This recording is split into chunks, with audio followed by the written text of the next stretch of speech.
Hi, my name is Jenny Paul. I'm an actor, producer, director in New York City, and my most recent project is called That Reminds Me, the series. It's a sitcom that's sort of Modern Family meets Arrested Development, and it's at www.thatremindsmetheseries.com. Hi, I'm Isabella Peralta. I'm a producer as well as a director and mostly assistant director. I am currently running a theater festival right now. I'm also the production manager for Green Card, the new musical. And I'm also just started up a new film company, so you're going to check that out later. Hi, my name is Chelsea B. Lockie. I'm a director and an actor. My most recent project is The Cold Trap, Studio 1945 Productions, of which I'm also a co-founder. You can find more information on the movie on our Facebook page, facebook.com/coldtrapmovie. Hi, I'm Natalia Plaza. I'm an actor, comedian, writer, producer. You can check out my latest sketch that's going to come out soon called The Sofa Bed Whisperer. And I'm also acting in a film that's coming out soon called Before the Court. And if you want to see more of my stuff, you can just check me out at nataliaplaza.com. Hi, I'm Natalie Romero. I am a producer here in the city. I work under the Vladimir Company, so we are just putting out so many fun, great feature documentaries.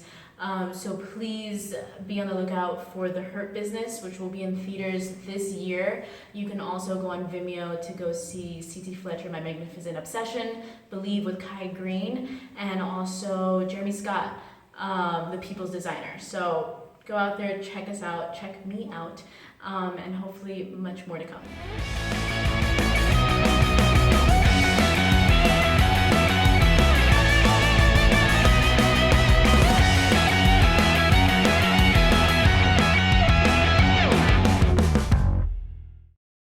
Welcome to the Women in Film Roundtable web series. I'm your host, Viktoria Ivy King. I'm a director, producer, and founder of Cine59.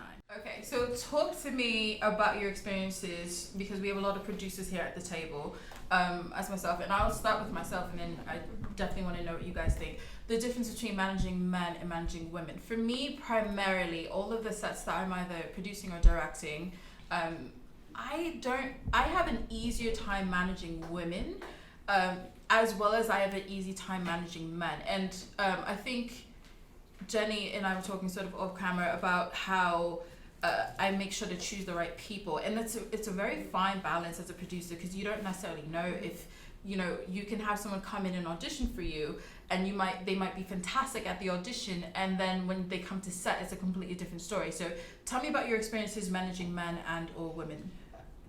So I'm primarily a director, not so much a producer. But in directing, and when I am involved with casting as well, for me, I don't find a big difference between men and women. For me, it's just a person's energy. And so that's why, like, as a director, I tend to cast people that I know, or I enjoy working with people that I know, or if I don't know them, I like to actually have a conversation. Or know their I like sign. to talk, or know their sign. Yeah. No, I like to talk and have a conversation and see if it's the right energy, and assess, maybe it's not quite the right energy, but is it exactly what I'm looking for, and is that worth it at that point, if I have the luxury of doing so. And so for me, it's all about surrounding myself with, I think, the right the types of people that I like to work with. I'm not going to say the right types of people, because I don't know what that means. But with people I like to work with. And so I don't know if that's kind of a cheap answer, but that's how I really feel. No, I think I'm the same. Yeah. Because if I'm putting on a show for a festival, usually I deal with a lot of comedians. So I will just say, the majority of comedians are just super unreliable. You just get your shit together, So you have to really wrangle people to get the fuck to the place on time, or just to send you drafts. Hurry! I asked for these a month ago, or so. I mean, are comedians in your level mostly male dominant, or are they female dominant? Now actually it feels 50-50. I haven't actually done the math, but it feels 50-50 from 5 years ago. Okay. 5 years ago, for me, it felt like 80-20. I know I would take an improv class or something at the UCB or wherever, and usually I was maybe 1 out of max 3 girls in the class. Usually I was 1 out of 2, and a 16-person class, and now it's 8. So it's actually a lot. But I have to say, same with me. I haven't noticed men are harder than women or women are harder than men. I've just noticed that comedians need to get their shit together and be on time, and Because that's really, I only just produce comedy stuff, so that's my experience, mostly with comedians. And it's usually just a fun. shout out to comedians. Yeah, shout out to comedians. Get your fucking shit Start together. being reliable. Yeah, get your fucking shit together. Be on time. What's the fucking draft? That's true for Send a draft. everybody. I think it totally depends on the project. I've had projects. I mean, my big project in the last couple of years is a comedy like sitcom that's sort of Modern Family like. Awesome. And I think that the people that are attracted to the projects tend to be the people of the voice of the, you know, of the creators, of the head producing team, is that people don't get excited about something unless they have some sort of connection to it. And so what I find is that if the person is excited about the project and passionate about it in addition to, you know, wanting a paycheck or, you know, then those are the right kind of people. And it tends to be that because, you know, film and these sort of situations are like camp a little bit, at least in the beginning, everybody's real excited to go, you know, and then as things go, you know, things start to happen. But everything, you know, everything coming from a place of passion, which is I think a lot of what we all do, is something that feeds the right kind of people. Now, as far as women and men are concerned, there are different issues that come with working with different people.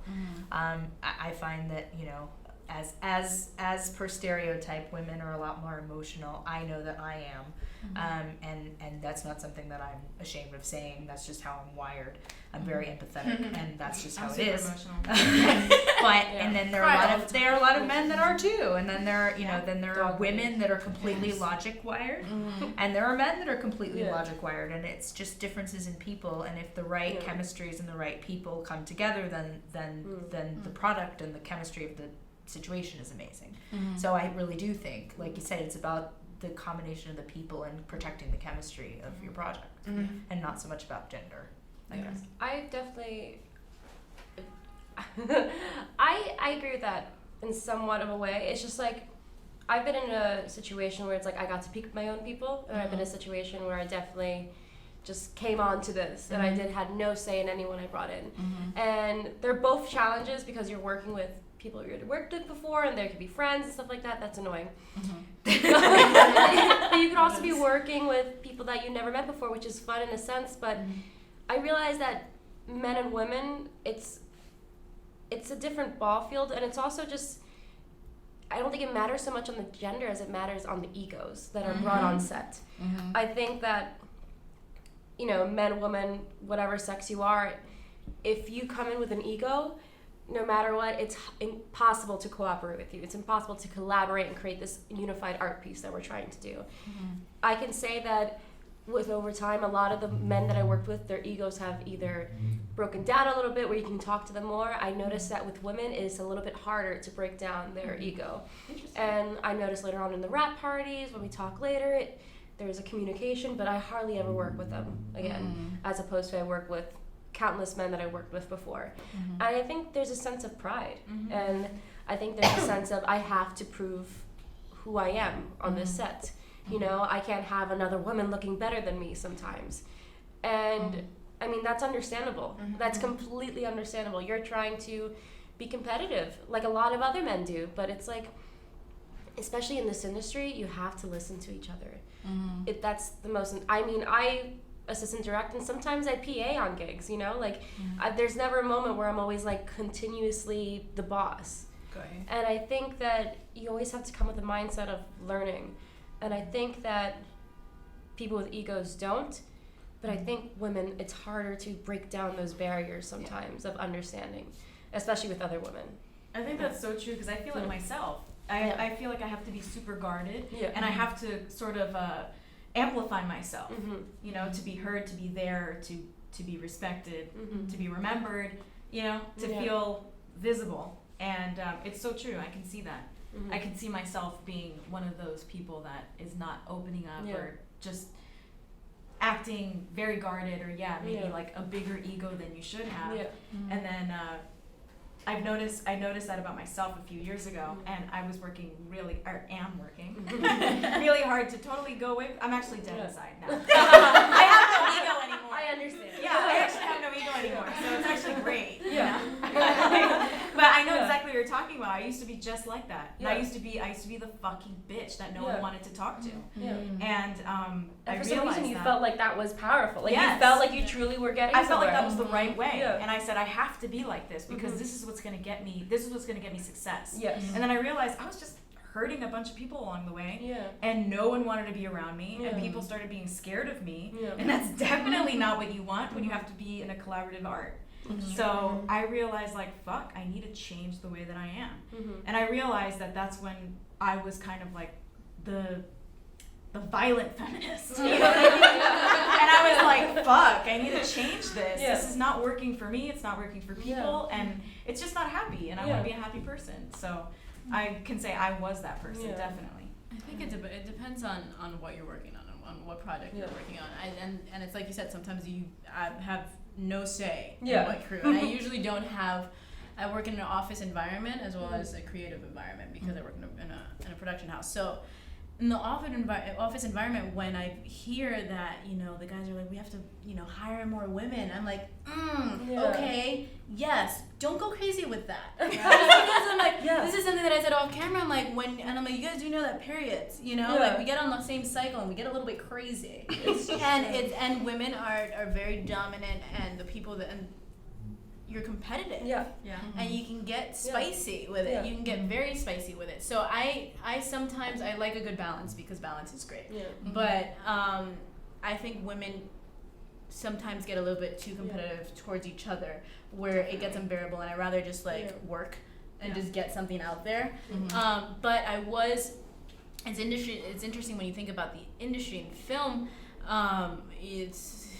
Can be very male dominant at times, depending on what project you're working on, depending on who's hiring. But the other day I was working on an off-Broadway piece, and I got to hire my own crew, which was really great. And I found myself, and I don't hire for gender. I don't. It's not. I hire with your experience and how you come into the interview.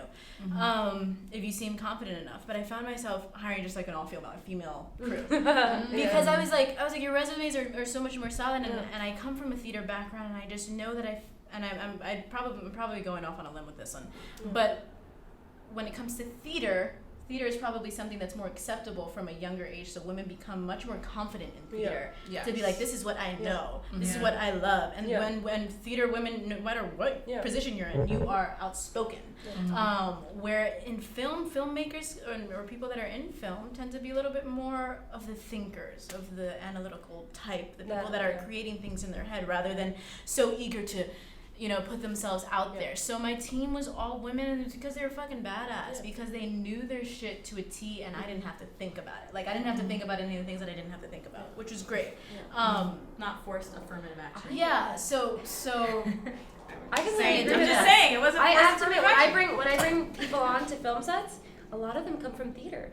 I get stage managers to be my first ADs. You know, I get lighting technicians to help out with G&E. I have just to bring them experience, because they're also so grateful. But not just that, they are not afraid to ask questions. They're not afraid to make mistakes. They're not afraid to be like, I don't know what I'm doing, show me. Because theater is such a collaborative effort. It's like I've noticed in film, this is the idea of film, it's like everyone has their own department, and that's the only thing they stay in. I can tell you in theater, if the set designer is struggling, you'll see actors painting sets. Like that happens everywhere, you know, like off-Broadway houses, Broadway houses, like everyone pitches in to make this amazing show. Film is the same way, but you don't stray from departments. So when you bring on theater to film, I don't know, it's the worth ethic for me, and I agree with that. And I agree, women have this acceptance in theater that they don't have in film, and I'm just thinking about that. We should talk about also the emotional side of it. You know, it's like I get to work with these guys that are, I want to say emotionless. I know they have emotions. They just leave it at the house. You know, where women, it's like, I mean, I enjoy it. I enjoy just being the person that cries at a Hallmark fucking commercial. That's okay with me.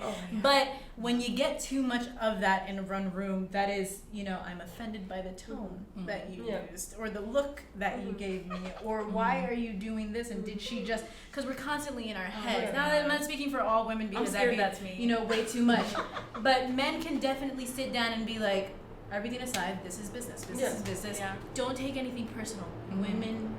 We assume and It's we too take hard. things Like as an personal. actor, it's like I take everything personal. It's so hard. I don't think I could ever like work behind the camera. It's so fucking hard. Sorry. No. Anyway. No, I have this 100%. mantra, like literally. so hard. I still fret on things. I still worry on things like that look that I got from one of the directors, that look that I got from an actor. Like I'm not doing my job right. And then what I'll say is to myself is like, fuck it, just do the job, just do the job. I have to just keep saying that because I agree with you saying, Natalie. I think like when you're with other women in a workplace, the slightest look will just get someone angry. Oh no. And we just assume, and it's just, I think it's And it's in not this even because concept. we're assuming we're like, oh, we're just so in our minds. It's because our hormones are probably off that day, and that's completely okay. But you're gonna react to that. You're gonna react to however you're waking up and you're feeling that day. I totally React is the most important word I think Yeah, you that's said. Is because perfect. we all feel like we all lead to. I think even as I primarily a theater background, but I directed my first feature film last summer, and I would have days that I was definitely so emotional and wanted to just fall to pieces and cry and not do it anymore. But I never did. You know what I mean? Like reaction is absolutely key, and it comes again with the fake it till you make it kind of thing, or knowing what you are good at, or mantras, or whatever it is that you know you can go to help. I'm not going to say control your emotion, but to help decide is this reaction going to help anything? Yeah. What's going to help us move forward? Yes. You know what I mean? And creating that for yourself and having kind of a tool bag, a toolkit that you come in with that you're like, okay, if I feel emotional about something, what am I going to do? Like I love that you said mantra. Not something I do, but it could be. You know what I mean? Like just different ways that you have that you can like be like, okay, I can react to this situation the best possible way and keep everything collaborative and keep people working together. You know, so. I also think that, and this is something that I do as somebody who needs to compartmentalize, these types of things. As I look at it and I go, okay, somebody looked at me. All right, so maybe it was what I think it might have been, but maybe it was they're having a shit day. Maybe they're, the wrong time of month. Maybe they're, maybe they just got off the phone with their great aunt who told them bad news. Like you can't know. Yeah. And that's the thing is that you can, as an empathetic person, you can go, okay, that person's not feeling good, but you can't, even if you wanted to, or even if you thought you had a really hard instinct about that thing being about you, it's probably not. And even if it is about you, it's also probably not about you, because it's whatever insecurity they're dealing with at that moment for that reason. And it might have something to do with you, sure, but that's still their thing. So then it becomes about, do you want to, compartmentalize and get the work done, like you say, and then at the end of the day go check in with that person, or pretend it never happened in the first place, or anything else. But the chances of it being something that's necessary to address at this moment is very small. And so that's what getting through the day is like, and I'm sure that people in other industries deal with it in other ways, but for us, we're in a hyper loaded industry where a lot of people on the set, it is their job to be that kind of emotional. That is the actor's job. They gotta go do that. So there's a lot of extra of this flying around where it wouldn't fly around in in a normal if I worked in a bank, it wouldn't happen that way. But at the same time, you can address it and you can feel it and then have it decide, okay, not important right now.